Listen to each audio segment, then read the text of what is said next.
السلام علیکم۔ مجھے ہمیشہ یہ الفاظ ہمت دیتے ہیں، لا تحزن ان اللہ معنا، غم نہ کرو، بے شک اللہ تمہارے ساتھ ہے۔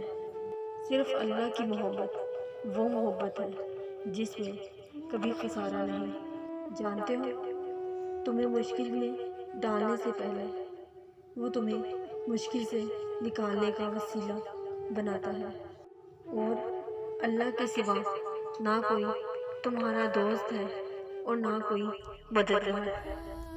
نبی اکرم صلی اللہ علیہ وآلہ وسلم جب گھر میں داخل ہوتے تو پہلے مسواک فرمایا کرتے تھے۔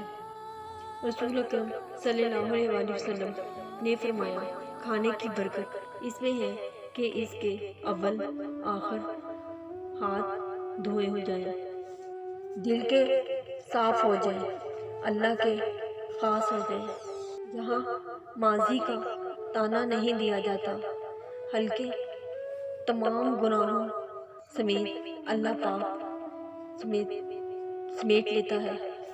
یہی تو وہ در ہے جہاں سالوں کی گناہوں کی پوٹلیاں جمع کر کے بھی لے جاؤ تو اس کے آگے یہ ٹھکرایا نہیں جاتا، دھتکارا نہیں جاتا۔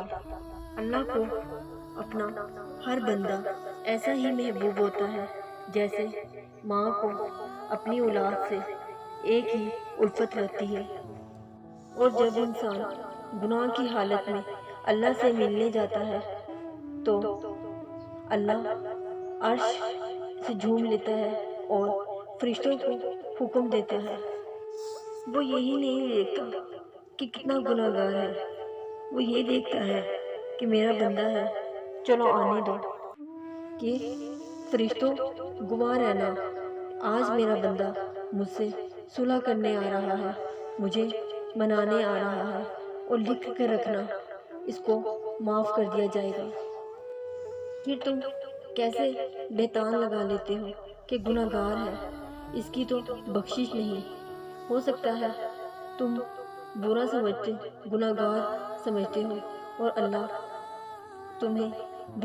تم سے بھی زیادہ پیارا ہو۔ میرے ابا کہتے ہیں، بیٹی، اگر کوئی گناہوں کی حالت میں شرمسار ہو کر معافی کی طلب مانگنے آئے تو اسے بنا سوچے معاف کر دینا، کیونکہ ہم اللہ سے بھی یہی توقع رکھتے ہیں۔